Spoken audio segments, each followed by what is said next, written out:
o Milotarg possui registro sanitário no Brasil. Olha, Milotarg é o nome do princípio ativo Gentuzumab, né? O Milotarg é o nome comercial do medicamento e ele possui registro no Brasil. Desde que ele começou a ter registro no Brasil, ele entrou na cobertura das operadoras de planos de saúde, mas a gente ainda percebe que tem operadora que quer fazer a recusa, que não quer fornecer o medicamento. Mas qual será a regra de cobertura desse medicamento por uma operadora de plano de saúde? O que será que as operadoras de planos de saúde olham para definir se esse medicamento terá ou não cobertura? E será que isso, no final de contas, guarda a relação exata com a lei dos planos de saúde? Será que tem algum descompasso entre o que elas olham dentro da regra da ANS e aquilo que diz propriamente a lei dos planos de saúde? Eu sou Elton Fernandes, eu sou advogado e especialista em plano de saúde, professor de pós-graduação em importantes instituições da área e autor de livro jurídico. Hoje eu vou tentar desmistificar um pouco para vocês sobre as regras do setor dos planos de saúde.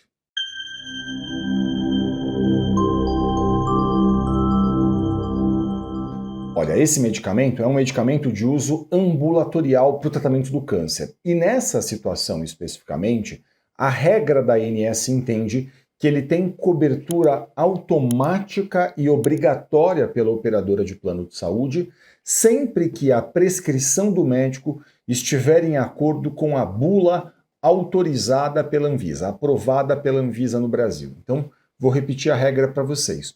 O que entende a ANS nesses casos desse medicamento especificamente é que se a prescrição médica foi feita exatamente em acordo com a bula, a cobertura pela operadora de plano de saúde deve ser obrigatória, ok? Isso é o que entende a regra da ANS. E, portanto, em que situações a operadora de plano de saúde costuma recusar esse tipo de tratamento? Ela costuma recusar esse tipo de tratamento naquelas situações, então, em que a indicação do médico não está estritamente em acordo com a bula. E aí alguém pode me dizer assim, mas por que o médico faria uma indicação que não está em acordo com a bula? Isso é absolutamente natural. Por quê? Porque muitas das vezes esse médico, por exemplo, ele participa de congresso, ele participa de palestras, ele participa até ativamente, por exemplo, da leitura de estudos científicos, e esse profissional ele pode ver, por exemplo, que novos estudos já indicam esse tratamento ao caso específico de um beneficiário.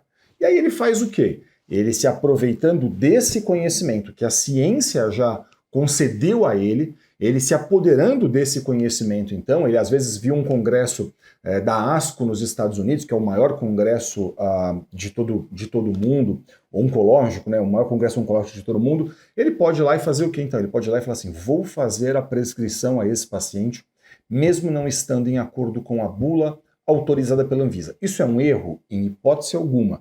Se ele está se baseando na ciência, não tem erro nenhum da parte do profissional. Um médico não se pauta propriamente pela bula aprovada pela Anvisa.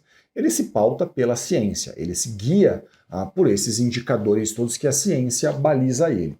E aí, claro, uma vez que eles tenha feito a indicação, fora dessas condições que estão na bula, a operadora de plano de saúde costuma classificar isso como um tratamento experimental. Essa é o maior tipo de recusa que a gente vê na prática. Ela diz, o caso não está em acordo com o rol da ANS, o caso não está em acordo com a DUT 64, o caso não está em acordo com as diretrizes de utilização, ela sempre vai utilizar, esse tratamento é experimental, é off-label, e basta que o médico, então, tenha indicado o tratamento em acordo com a ciência, ok? Que esse tratamento, então, estará em acordo com a lei. Por quê? Olha, não é errado que um médico faça a indicação de um tratamento em desacordo com a bula. Isso, por si só, não constitui qualquer tipo de erro por parte do profissional. Por quê? Porque vamos imaginar o seguinte, esse médico, muitas vezes, ele está ali acompanhando os melhores e mais importantes congressos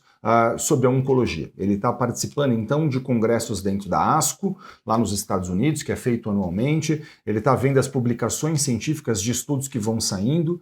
E aí ele tem uma bula que está aqui aprovada, mas que está defasada, por exemplo, né, à luz do que a ciência já produziu, à luz daquilo que a ciência já está indicando. O que ele faz? Veja, o médico se pauta pela ciência, é isso que ele tem que fazer. Esse é o cotidiano do exercício da profissão dele. Então, nesse caso, é muito comum que o médico faça a indicação desse tratamento.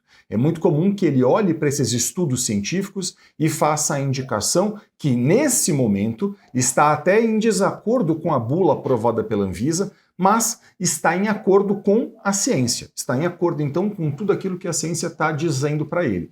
Só que aí tem um descompasso entre a bula aprovada pela Anvisa e a regra da ANS, e tem um descompasso então entre a ciência. E nessa situação, claro, o médico pode ir lá e fazer um relatório, ele pode justificar tecnicamente a opção dele, ele pode ir lá e fazer, explicar para a operadora de plano de saúde, então, por que esse tratamento, mesmo estando, por exemplo, em desacordo com a bula, ele é um tratamento tão relevante ao paciente.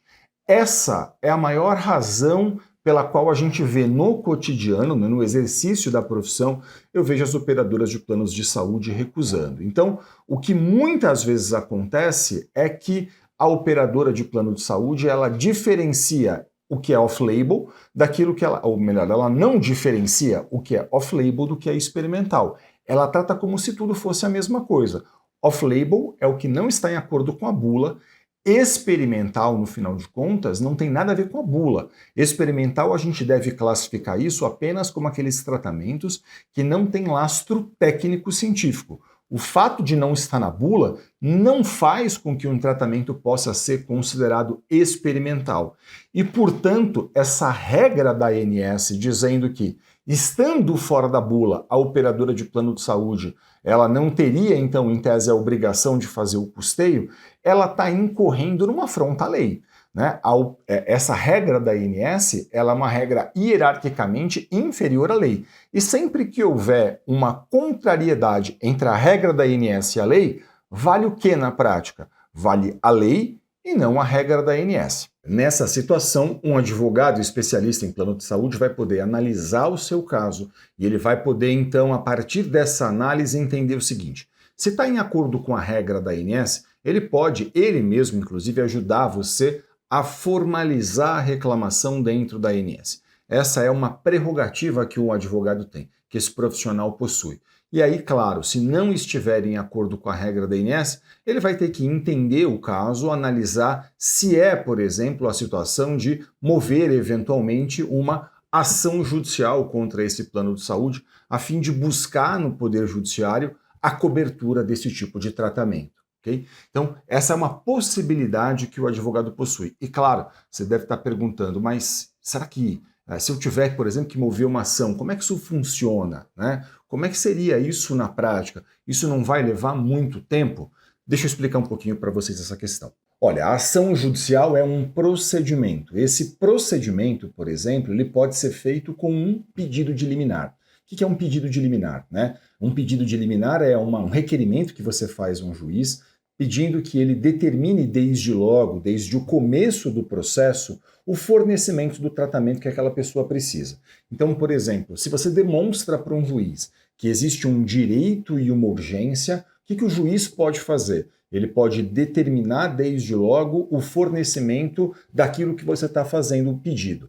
Então, ele olha para o caso, ele sabe que um processo vai ser longo, e bem porque o juiz sabe que um processo vai ser longo, muitas vezes ele vai poder dizer o quê? Olha, estou entendendo que nesse caso, esse beneficiário aqui ele não pode esperar o final do processo para poder usufruir desse direito.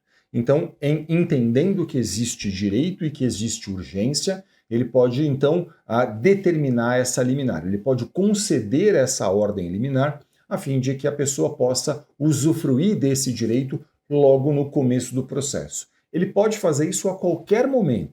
A qualquer momento da ação judicial, mas é mais comum, por exemplo, que haja essa análise desde logo, desde o começo, a fim de que, demonstrando que existe direito, demonstrando que existe urgência, que seu caso está em acordo com a lei, que o relatório médico faz a indicação clara de que há uma urgência, de que o caso está em acordo com a ciência, por exemplo, ele possa então fazer a determinação disso. E note, esse processo hoje em todo o Brasil é inteiramente eletrônico.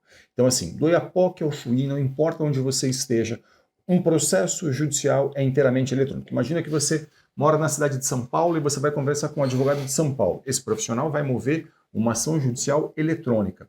Hoje existem até audiências que são feitas de forma eletrônica, embora nesses processos especificamente que envolvem plano de saúde, é incomum que haja a necessidade de uma audiência.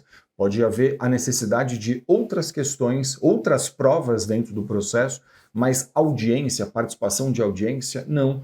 Em geral, isso não é feito, mas, claro, é sempre muito importante que você converse com um profissional especialista em plano de saúde, a fim de que esse profissional possa analisar as particularidades do seu caso, entender se cabe ou não, qual o caminho vai percorrer, se entender que cabe, e esse profissional vai poder orientar você em acordo com as especificidades do seu caso.